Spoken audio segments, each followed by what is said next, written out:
1953년 전쟁은 멈췄지만 평화는 오지 않았습니다. 그리고 이제 2025년 70년 말에 다시 움직이기 시작한 한반도의 운명. 이것은 단순한 예언이 아닙니다. 이 시대를 살아온 당신에게 보내는 마지막 경고일 수 있습니다. 1953년 전쟁은 멈췄지만 평화는 오지 않았습니다. 그리고 이제 2025년 70년 만에 다시 움직이기 시작한 한반도의 운명. 이 말을 들으시면서 가슴이 뛰지 않으셨나요? 역사는 때로 침묵 속에서 가장 큰 울림을 준비합니다. 70년이라는 시간, 그것은 인간에게는 길지만 역사에게는 찰나일 뿐입니다. 오랜 고요 속에서 이제 새로운 소리가 들려오기 시작했습니다. 인류 역사를 돌이켜보면 위대한 변화의 순간들은 항상 예언자들의 목소리가 먼저 울렸습니다. 이집트의 파라오 시대부터 로마 제국의 멸망까지 중대한 전환점마다 시대를 앞서 보는 이들이 있었습니다. 그들은 단순한 점쟁이가 아니었습니다. 그들은 인류에게 경고와 희망을 동시에 전하는 메신저였습니다. 운명의 물결이 바뀌기 전 그들의 목소리는 시대의 변화를 예고했습니다. 마치 어둠 속에서 등불을 밝히되 예언자들은 보이지 않는 미래의 길에 비추었습니다. 그리스의 델피 신타, 노스트라다무스, 에드가 케이시, 이들의 이름은 단순한 역사적 호기심을 넘어 인류 집단 의식 속에 각인된 이정표와 같습니다. 그들이 남긴 메시지는 때로는 모호하고 때로는 생생했지만 항상 우리에게 선택의 시간이 있음을 상기시켜 주었습니다. 그리고 지금 우리의 한반도는 그 어느 때보다 중요한 선택의 기로에 서 있습니다. 분단된 국토, 서로 다른 이념, 그리고 그 사이에 놓인 철조망과 지뢰바. 이것이 70년간 우리의 현실이었습니다. 하지만 표면적 분열 너머에는 항상 하나의 민족, 하나의 혼이 숨쉬고 있었습니다. 지금 이 순간 한반도는 단순한 지정학적 분쟁 지역이 아닌 세계사적 전환점의 중심에 서 있습니다. 물질적 분단을 넘어 영적 통합으로 향하는 문이 열리고 있는 것입니다. 남미의 한 예언자가 이 모든 것을 수십 년 전에 보았다면 믿으시겠습니까? 벤자민 술라리 파라비치니, 아르헨티나에서 태어난 이 예술가는 20세기 중반 한국전쟁이 한창이던 시기에 놀라운 그림들을 남겼습니다. 그가 그린 수백 장의 예언적 그림들 중에는 분명히 한반도의 모습을 담은 것들이 있었습니다. 동양의 전포 의사나 입은 인물, 분열된 땅, 그리고 그 위에 떠오르는 빛. 파라비치니는 자신이 천사의 목소리를 듣는다고 말했습니다. 그의 수는 마치 다른 차원에서 인도받는 듯 자동적으로 움직였고 그 결과물은 단순한 예술작품이 아닌 미래에 대한 메시지였습니다. 그가 남긴 수많은 예언들 중 상당수가 역사 속에서 놀라운 정확도로 실현되었습니다. 11분의 9테라, 인간 복제, 냉전의 종식, 그리고 이제 2025년 한반도의 운명, 아르헨티나와 한국, 지구 반대편에 위치한 두 나라 사이에 어떤 연결고리가 있었을까요? 파라비치니의 영적 시선은 왜 하필 이곳, 우리의 땅을 주목했을까요? 그가 본 것은 단순한 정치적 결합이 아닌 인류 전체의 영적 진화에 관한 비전이었습니다. 한반도는 단순한 지리적 위치가 아닌 인류 의식 진화의 중심점으로서 그의 시야에 들어왔던 것입니다. 파라비치니의 그림 속에는 단순한 성과 색칠을 넘어선 예언의 암호가 숨겨져 있습니다. 그의 삶과 예술적 여정을 이해할 때 한반도에 관한 그의 메시지가 비로소 선명해집니다. 그가 남긴 예언의 조각들은 2025년 지금의 현실과 맞닿아 있으며 우리 모두에게 놀라운 깨달음을 가져다 줄 것입니다. 이제 당신은 자연스럽게 이렇게 궁금해질 것입니다. 파라비치니는 누구일까요? 이미지의 예언자입니다. 파라비치니의 그림 속에는 단순한 성과 색칠을 넘어선 예언의 암호가 숨겨져 있습니다. 그렇다면 이 신비로운 인물은 어떤 사람이었을까요? 벤자민 솔라리 파라비치니는 1898년 아르헨티나 부에노스아이레스에서 태어났습니다. 평범한 미술가로 시작한 그의 인생은 30대 중반에 극적인 변화를 맞게 됩니다. 어느 날 갑자기 그의 손이 자신의 의지와 상관없이 움직이기 시작했고 종이 위에 낯선 그림들이 그려졌습니다. 이것은 그의 삶을 완전히 바꾸어 온 사건이었습니다. 당시 아르헨티나는 군사 쿠데타와 정치적 혼란기를 겪고 있었습니다. 세계는 제2차 세계대전의 그림자에서 벗어나 냉전이라는 새로운 갈등으로 빠져들고 있었습니다. 이런 시대적 배경 속에서 파라비치니는 세상과 단절된 채 자신만의 예언적 세계에 몰두했습니다. 그는 사회적 명성이나 부를 추구하지 않았으며 오직 자신에게 주어진 사명을 시행하는 데 일생을 바쳤습니다. 그의 예술 작업 방식은 독특했습니다. 파라비치니는 자신의 그림을 사이코그래피 또는 신령 그림이라고 불렀습니다. 그는 명상 상태에 들어가 완전한 고요 속에서 자신의 순위 종이 위에 자동적으로 그려내는 선들을 관찰했습니다. 그리고 그 이미지와 함께 짧지만 강렬한 문구들이 떠올랐습니다. 빛은 동방에서 올 것이다. 분열된 국가가 하나로 통합될 때 붉은 별이 사라지고 푸른 빛이 화제일 것이다와 같은 문구들은 단순한 미술적 표현이 아닌 예언적 메시지였습니다. 이러한 그림들은 대부분 간결하고 단순한 선으로 이루어져 있으나 그 안에 담긴 상징성은 매우 깊었습니다. 동조 한 장의 그림에는 여러 시대와 사건이 중첩되어 있었습니다. 마치 시간의 겹을 한 번에 바라보는 듯한 이 그림들은 일반적인 예술 작품의 범주를 넘어섰습니다. 파라비치니는 자신의 예언적 능력의 원천에 대해 항상 한결같이 말했습니다. 나는 천사의 목소리를 듣는다라고 그는 주장했습니다. 그에게 이 천사들은 단순한 종교적 존재가 아닌 인류를 인도하는 높은 차원의 영적 존재들이었습니다. 그는 자신의 그저 메시지를 전달하는 매개체로 여겼고 자신의 예술적 작업을 신성한 책임으로 받아들였습니다. 세계 각국의 영적 전통에서 예언자들은 종종 다른 차원과의 연결을 통해 메시지를 받았다고 말합니다. 한국의 무속 전통에서도 신과 교토하는 능력을 가진 이들이 있었고 서양의 신비주의 전통에서도 고차원적 존재와의 소통을 통한 예언이 존재했습니다. 파라비치니의 경험은 이러한 보편적 영적 현상의 맥락에서 이해될 수 있습니다. 파라비치니는 일생 또한 1000개가 넘는 예언적 그림을 남겼습니다. 그중 일부는 너무 명확했고 일부는 극도로 모호했습니다. 그러나 놀라운 것은 그가 남긴 많은 예언들이 실제로 현실이 되었다는 점입니다. 1938년에 그린 그림에서 그는 제2차 세계대전의 발발과 그 참혹함을 예견했습니다. 1939년에는 원자폭탄의 개발과 사용을 암시했으며 1950년대에는 인간 복제 기술의 출현을 그렸습니다. 가장 충격적인 예언 중 하나는 2000년 9월 10일의 테러를 연상시키는 그림입니다. 1939년에 그려진 이 그림에는 불타는 쌍둥이 건물과 자유의 여신상이 함께 묘사되어 있었습니다. 그림 옆에는 하늘에서 죽음이 내려올 것이며 미국은 더 이상 강대국이 아닐 것이다라는 문구가 적혀 있었습니다. 이러한 정확한 예언들은 파라비치니의 다른 예언들, 특히 아직 완전히 실현되지 않은 것들에 대한 신뢰성을 높여줍니다. 그리고 그 중에는 한반도의 운명에 관한 예언도 포함되어 있습니다. 그가 수십 년 전에 그린 그림 속에는 2025년 지금 우리가 목격하고 있는 변화의 씨앗이 담겨 있었습니다. 파라비치님은 1974년 세상을 떠났지만 그의 예언적 유산은 여전히 강력한 영향력을 발휘하고 있습니다. 그의 그림들은 단순한 호기심의 대상이 아닌 인류의 집단적 운명에 관한 중요한 통찰력을 제공합니다. 그리고 그 통찰력은 우리의 현재와 미래를 더욱 깊게 이해하는 열쇠가 될 수 있습니다. 파라비치니의 그림들은 단순한 호기심의 대상이 아닌 인류의 집단적 운명에 관한 중요한 통찰력을 제공합니다. 그렇다면 그의 예언이 실제로 얼마나 정확했는지 구체적인 사례를 통해 살펴보겠습니다. 가장 충격적인 예언 중 하나는 2000년 9월 11일 테러를 예견한 그림입니다. 1939년 제2차 세계대전이 시작될 무렵 파라비치님은 한 장의 그림을 남겼습니다. 그 그림에는 자유의 여신상이 그려져 있고 그 뒤로 2개의 높은 건물이 불타며 무너지는 모습이 묘사되어 있었습니다. 그림 옆에는 하늘에서 죽음이 내려올 것이며 자유의 나라가 흔들릴 것이다라는 문구가 적혀 있었습니다. 이 예언이 그려진 시점에는 세계무역센터 건물이 존재하지도 않았다는 사실이 더욱 놀랍습니다. 이 건물들은 파라비치니가 이 그림을 그린 후 상신년이 지난 1970년대에 지어졌습니다. 또 다른 놀라운 예언은 원자폭탄의 개발과 사용에 관한 것입니다. 1938년 핵분열이 처음 발견되기도 전에 파라비치니는 버섯구름과 함께 도시 전체가 파괴되는 모습을 그렸습니다. 그림 옆에는 과학자들이 태양의 힘을 손에 넣을 것이나 그것은 인류에게 재앙이 될 것이다라는 문구가 있었습니다.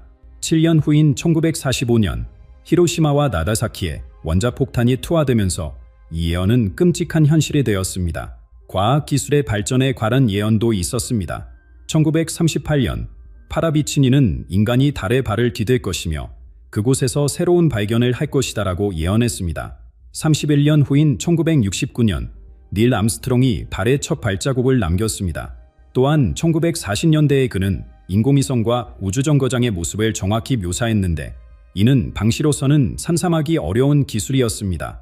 가장 놀라운 예언 중 하나는 인간 복제에 관한 것입니다. 1938년 파라비치니는 인간이 인간을 만들 것이며 복제된 생명체가 탄생할 것이다라고 예언했습니다. 그로부터 59년이 지난 1997년 세계는 복제한 분리의 탄생에 충격을 받았습니다.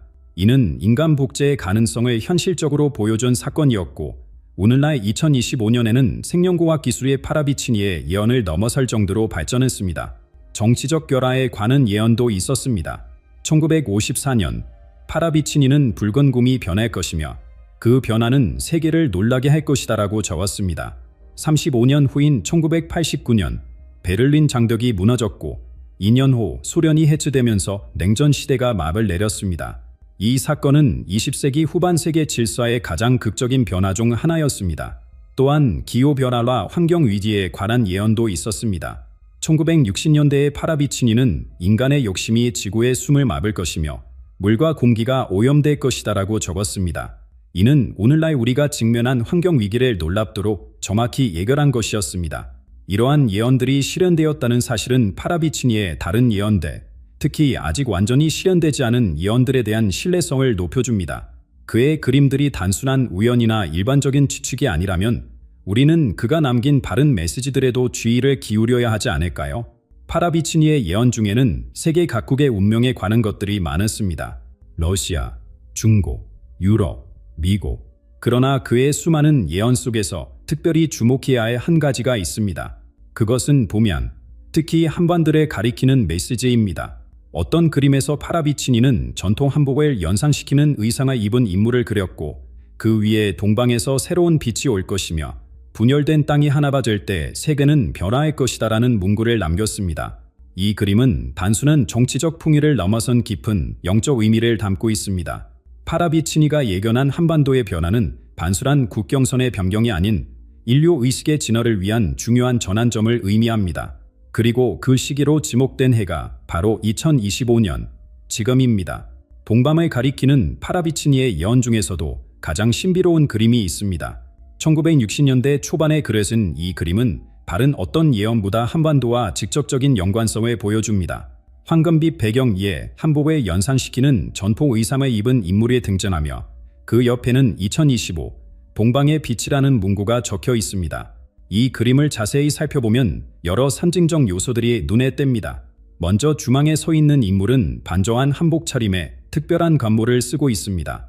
이 관모에는 청룡의 뿔이 달려 있는데 이는 동아시아 전통에서 지혜와 권위를 상징합니다. 청색은 하늘과 영성회, 용은 권능과 변화를 의미합니다. 파라비치니가 이 상징을 선택한 것은 단순한 우연이 아니라 한국 문화의 핵심을 꿰뚫는 통찰력을 보여줍니다. 그림의 배경에는 분열된 풍경이 그려져 있습니다. 한쪽은 어둡고 안개에 쌓여 있으며 다른 쪽은 밝고 선명합니다. 이 분열된 배경은 명백히 남북으로 나뉜 한반도를 상징합니다. 그런데 특이하게도 배경의 어두운 부분에는 여러 마리의 돼지가 그려져 있습니다. 동양 문화에서 돼지는 풍요와 번영을 상징하기도 하지만 때로는 탐욕과 물질적 집착을 나타내기도 합니다. 이는 물질주의와 영성의 대비를 보여주는 것일까요? 주만 인물의 자세도 매우 상징적입니다. 두 손을 하늘에 향해 들어올리고 있는 모습은 마치 우주의 에너지를 받아들이는 듯한 인상을 줍니다. 이는 단순한 정치적 지도자가 아닌 영적 지혜를 가진 인물을 암시합니다. 그러나 동시에 그의 발 아래에는 칼과 방패가 놓여 있어 군사적 힘과 보호의 의미도 함께 내포하고 있습니다. 파라비치니는 이 그림 옆에 흥미로운 문구를 남겼습니다. 분열된 땅에서 통합의 인물이 나타날 것이며 그는 동양의 지혜와 소양의 힘을 결합할 것이다. 2025년 세계는 동방에서 오른 새로운 빛에 주목할 것이다. 이 문구는 단순한 정치적 풍의를 넘어선 더 깊은 의미를 담고 있습니다. 2025년 지금 한반도에서 일어나고 있는 변화들은 이 예언과 어떤 연관성이 있을까요? 최근 들어 남북관계의 미묘한 변화의 조짐이 나타나고 있습니다. 오랜 적대감이 조금씩 녹아내리고 새로운 대화의 가능성이 열리고 있습니다. 또한 한국은 세계적인 문화 강국으로 부상하며 K-팝, 한국 드라마, 한국 영화와 같은 소프트 파워를 통해 전 세계의 영향력을 확장하고 있습니다. 더 나아가 한국 사회 내에서도 물질주의적 가치관과 영적 가치관 사이의 균형을 찾으려는 움직임이 강해지고 있습니다. 경제적 성공만을 줬던 사회가 점차 웰빙, 마음 챙김, 내적 성장과 같은 가치에 주목하기 시작했습니다. 이는 파라비치니가 그린 총룡의 뿔을 가진 인물, 즉 지혜와 영성을 갖춘 리더십의 치련을 암시하는 것일지도 모릅니다. 동양 철학에는 봉반 구세조 또는 미륵굴과 같은 개념이 있습니다. 혼란의 시대가 끝나고 새로운 시대를 열 영적 지도자에 대한 예언입니다. 일부 학자들은 파라비치니의 예언이 이러한 동양의 전통적 예언과 놀랍도록 일치한다고 지적합니다. 서양의 예언자가 동양의 고대 지혜와 공유하는 예언을 남겼다는 것은 단순한 우연이라기보다는 인류 집단 의식 속에 내재된 보편적 진리를 암시합니다. 파라비치니의 예언에서 한반도는 단순한 지리적 위치가 아닌 인류 의식 진화의 중심점으로 묘사됩니다. 2025년은 단순한 연도가 아닌 오랜 분열이 치유되고 새로운 포합이 시작되는 전환점으로 예견되었습니다. 그리고 바로 지금 우리는 이 예언적 시간대를 살아가고 있습니다. 한반도의 운명이 전 세계에 영향을 미칠 만큼 중요한 이유는 무엇일까요? 파라비치니의 예언에 따르면 이곳에서 시작되는 변화는 단순한 정치적 사건을 넘어 인류 전체의 의식 진화를 촉진하는 촉매제가 될 것입니다. 그림 속 인물이 상징하는 바 영적 지혜와 현실적 힘의 결합은 분열된 세계에 필요한 새로운 리더십의 모델을 제시합니다. 이러한 참된 리더십의 부산은 필연적으로 오랫동안 권력을 휘둘러온 독재적 세력의 몰락을 의미합니다. 실제로 파라비치니는 또 다른 그림에서 붉은 얼굴의 독재자의 운명에 대해 예언했습니다. 이는 진정한 지도자와 폭군 사이의 극명한 대비를 보여줍니다. 붉은 얼굴의 독재자는 자신의 권력이 영원할 것이다 믿었으나 하늘은 그에게 시간을 허락하지 않았다. 파라비치니의 그림첩을 넘기다 보면 한 장면이 강렬한 인상을 남깁니다. 1962년 그는 붉은 빛을 띤 얼굴을 가진 남성의 초상화를 그렸습니다. 그 인물은 군복에 연상시키는 옷을 입고 있으며 머리에는 별이 그려진 모자를 쓰고 있습니다. 그림의 배경은 어둡고 불길한 분위기를 자아내며 인물의 표정은 오만함과 분노가 뒤섞인 채 경직되어 있습니다. 이 그림 옆에는 의미심장한 문구가 적혀 있습니다. 하늘은 그에게 시간을 허락하지 않았으며 그의 권좌는 비어 있을 것이다. 붉은 별이 사라지면 푸른 빛이 동반화에 채울 것이다. 이 문구는 단순한 정치적 예언을 넘어선 깊은 철학적 통찰을 담고 있습니다. 권력의 이 시성, 독재의 필연적 몰락, 그리고 새로운 시대의 도래를 암시합니다. 파라비치니가 그린 붉은 얼굴의 독재자는 누구를 가리키는 것일까요? 일부 연구자들은 이것이 특정 지도자를 지목한 것이라기보다는 권위주의적 리더십의 원형을 상징한다고 해석합니다. 붉은색은 분노, 억압, 때로는 이념적 강신을 상징합니다. 이는 힘과 두려움으로 통치하는 모든 독재체제의 본질에 꿰뚫는 통찰입니다. 하늘은 그에게 시간을 허락하지 않았다라는 구절은 특히 의미심장합니다. 이는 어떤 권력도 영원할 수 없으며 자연의 질서에 반하는 풍치는 결국 그 한계에 도달할 수밖에 없다는 우주적 법칙을 시사합니다. 역사를 돌이켜보면 가장 강력해 보였던 독재 체제들도 결국 무너졌습니다. 로마 제국, 나폴레옹의 프랑스, 히틀러의 독일, 소련의 공산주의, 그 어떤 것도 영원하지 않았습니다. 파라비치니의 예언은 권력의 본질에 대한 깊은 이해를 보여줍니다. 진정한 권력은 강제와 억압에서 나오는 것이 아니다. 영감과 존경에서 비롯된다는 것입니다. 그림 속 독재자의 붉은 얼굴은 격정과 분노에 사로잡힌 리더십을 상징하며 이는 앞서 살펴본 총룡의 뿔을 지닌 지혜로운 지도자와 극명한 대비를 이룹니다. 이 예언이 한반도와 어떤 관련이 있을까요? 한국의 근현대사는 독재와 자유, 억압과 해방 사이의 긴장으로 점철되어 있습니다. 일제강점기부터 군사 독재 시대까지 한국인들은 권위주의적 통치의 무거운 그림자 아래 살아왔습니다. 그러나 그 어떤 억압도 영원하지 않았으며 결국 자유와 민주주의를 향한 국민의 열망은 승리했습니다. 북한의 사화는 또 다른 차원의 이야기를 들려줍니다. 세대를 이어 지속된 독재체제는 외견상 견고해 보이지만 파라비치니의 예언은 그 어떤 체제도 시간의 시험 앞에서 영원할 수 없음을 상기시킵니다. 하늘은 그에게 시간을 허락하지 않았다는 구절은 자연의 법칙, 우주의 질서가 궁극적으로 모든 부자연스러운 권력 구조를 해체한다는 진리를 담고 있습니다. 파라비치니의 예언에서 특히 주목할 만한 부분은 붉은 별이 사라지면 푸른 빛이 동방을 채울 것이다라는 구절입니다. 이는 단순히 정치적 변화를 넘어선 의식의 전환에 암시합니다. 붉은색이 분노와 억압의 에너지를 상징한다면 푸른색은 지혜, 평화, 영적 각성을 나타냅니다. 이는 한반도가 단순한 정치적 통일을 넘어 더 높은 차원의 의식적 풍합을 이룰 것임을 시사합니다. 2025년 현재 우리는 이 예언이 실현되는 과정의 한가운데 서 있는 것일까요? 세계 각지에서 권위주의적 체제들이 도전받고 있으며 시민들은 더 이상 억압과 통제를 수동적으로 받아들이지 않습니다. 정보의 자유로운 흐름, 디지털 기술의 발전, 글로벌 의식의 성장은 어떤 폐쇄적 체제도 영원히 지속될 수 없는 환경을 만들어냈습니다. 파라비치니의 예언은 한반도에 대한 경고이자 희망의 메시지입니다.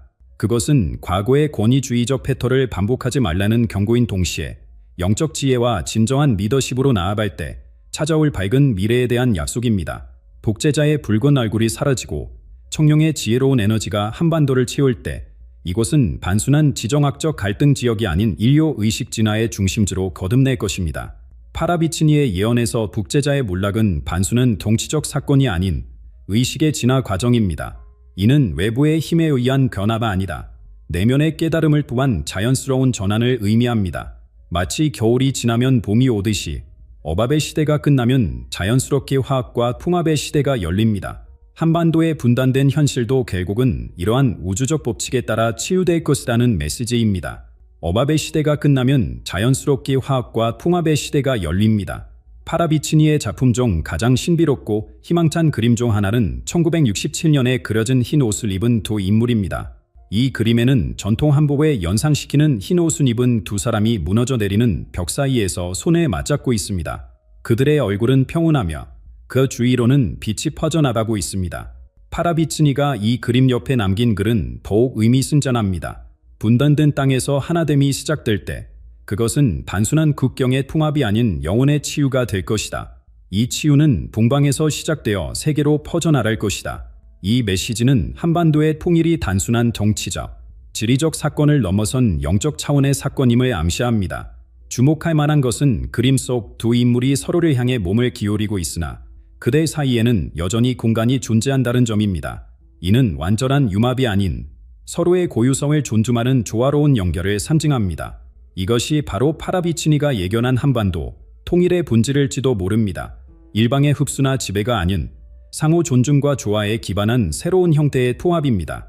무너져 내리는 벽은 단순한 분단선만을 의미하지 않습니다. 그것은 우리 내면의 장벽, 즉 두려움, 불신, 분노, 편견과 같은 정신적 장애물들을 상징합니다. 파라비치니의 메시지는 명확합니다. 진정한 통일은 외부적 변화보다 내면적 치유에서 시작됩니다. 민족의 집단적 트라우마가 치유되고 서로에 대한 이해와 용서가 일어날 때 비로소 물리적 통일도 가능해질 것입니다. 그림 속 인물들이 입은 흰 옷은 순수함과 새로운 시작을 상징합니다. 이는 과거의 상처와 갈등을 뛰어넘어 새로운 시대를 열어갈 한반도의 미래를 암시합니다. 그들 주위로 퍼지는 빛은 이 포합이 단순히 한반도에 국한된 사건이 아니다. 전 세계에 영향을 미칠 영적 혁명의 시작임을 보여줍니다. 한국이 세계 평화의 등불이 될 것이라는 이 예언은 여러 전통에서 발견되는 메시지와 분명합니다. 한국의 단군 신화부터 현대의 영적 가르침까지 한반도가 인류 의식 진화의 중심지가 될 것이라는 예언은 다양한 형태로 존재해 왔습니다. 파라비치니의 시각은 이러한 예언들과 놀랍도록 일치합니다. 그런데 파라비치니의 예언은 한반도에만 국한되지 않습니다. 그는 주변 국가들의 운명에 대해서도 놀라운 통찰력을 보여주었습니다. 1950년대와 60년대에 그린 일련의 그림들은 동아시아의 미래를 암시하는 상징들로 가득합니다. 일본을 상징하는 그림에서 파라비치니는 붉은 태양이 바다로 서서히 가라앉는 모습을 그렸습니다. 그린 옆에는 한때 빛나던 태양이 수면 아래로 잠기지만 그것은 끝이 아닌 새로운 형태로의 변환이 될 것이다라는 문구가 적혀 있습니다. 이는 일본의 경제적, 문화적 영향력의 변화를 암시하는 것일까요? 오랜 시간 동아시아의 강대국이었던 일본이 새로운 역할을 찾아가는 과정을 예견한 것일지도 모릅니다. 중국에 관한 예언은 더욱 상징적입니다. 파라비치니는 사슬에 끊어내는 어린아이의 모습을 그렸습니다. 이 아이의 표정은 결연하면서도 평화롭습니다. 거대한 용의 아이가 사슬에 끊을 때 새로운 자유가 피어날 것이다라는 문구가 그림을 설명합니다. 이는 중국의 젊은 세대가 가져올 변화, 물질주의와 통제를 넘어선 새로운 의식의 발현을 암시합니다. 2025년 현재 중국의 젊은 세대들 사이에서 물질적 성공보다 삶의 의미와 영적 가치를 중시하는 문화적 조류가 형성되고 있다는 점은 주목할 만합니다. 러시아에 관한 그림에서는 흰 수염에 기른 노인이 양손을 들어 평화를 선언하는 모습이 그려져 있습니다. 겨울의 땅에서 봄의 메시지가 울릴 것이며 오랜 전사다 마침내 평화를 발견할 것이다라는 문구가 적혀 있습니다. 이는 러시아의 오랜 군사적, 이념적 갈등의 시대가 끝나고 새로운 외교와 협력의 시대가 열릴 것임을 암시합니다. 파라비치니의 이 세 예언은 모두 한 가지의 공통점을 가지고 있습니다. 그것은 바로 모든 변화의 흐름이 한반도를 향해 수렴된다는 것입니다. 마치 동아시아의 지정학적, 영적 에너지가 한반도를 중심으로 재편되는 듯한 그림을 그리고 있습니다. 일본의 태양이 가라앉고 중국의 아이가 자유를 찾으며 러시아의 노인이 평화를 선언할 때 한반도는 이 모든 변화의 중심에서 새로운 조화의 모델을 제시하게 될 것입니다. 2025년 지금 우리는 이미 이러한 변화의 조짐을 목격하고 있습니다. 일본은 경제적 재편과 사회적 변화의 시기를 겪고 있으며 중국은 새로운 세대의 가치관 변화와 함께 성장하고 있습니다. 러시아는 오랜 갈등 속에서 새로운 방향을 모색하고 있습니다. 그리고 한반도는 여전히 분단되어 있지만 점차 세계 문화와 의식 변화의 중심으로 부상하고 있습니다. 파라비치니의 예언이 우리에게 전하는 메시지는 분명합니다. 진정한 변화는 외부가 아닌 내면에서 시작되며 한반도의 통일은 단순한 정치적 사건이 아닌 인류 의식 진화의 중요한 이정표가 될 것이라는 점입니다. 그리고 그 변화는 이미 시작되었습니다. 우리가 어떤 선택을 하느냐에 따라 이 예언은 현실이 되거나 또 다른 묘안의 가능성으로 남게 될 것입니다.